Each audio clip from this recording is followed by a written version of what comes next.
Afrikointa, la malédiction du fleuve Congo, l'homme crocodile. Il était une fois, dans le village de Luozi, 3 pêcheurs qui partaient chaque nuit au fleuve.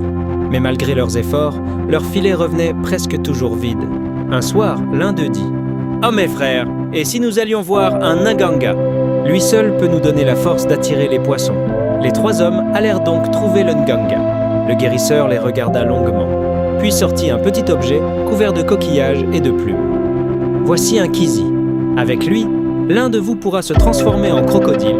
Descendre au fond du fleuve et ramener les poissons. » Mais prenez garde, le Kizi ne pardonne jamais la trahison. Ils acceptèrent sans réfléchir. Après quelques jours, 2 des pêcheurs convinrent d'envoyer leurs compagnons essayer. La nuit venue, il prit le Kizi, prononça les paroles d'une Nganga, et son corps se mit à changer. Ses bras devinrent lourds et écailleux, sa peau verdâtre. Ses yeux brillants comme 2 lanternes. Il plongea dans le fleuve et en ressortit les filets pleins de poissons. Mais quand il revint vers ses amis, ceux-ci, Terrifiés par sa forme monstrueuse, prirent peur et s'enfuirent dans la nuit. Abandonné, l'homme resta coincé entre 2 mondes, à moitié homme, à moitié crocodile. Il était 2 heures du matin quand il rentra chez lui. sa femme, entendant des pas lourds devant la porte, sortit une lampe. Quand elle ouvrit, elle vit une créature horrible, mi-homme, mi-crocodile. Paniquée, elle poussa un cri.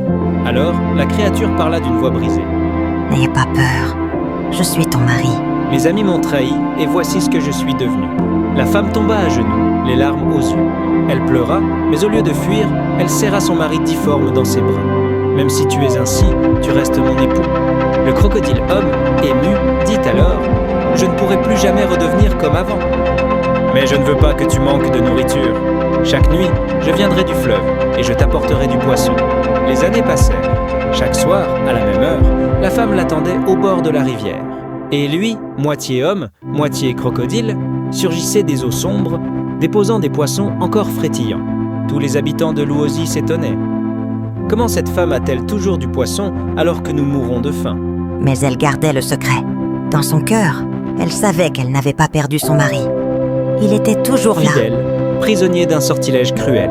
Et même si elle tremblait parfois devant ses yeux rouges et ses écailles, elle ne cessa jamais de l'aimer.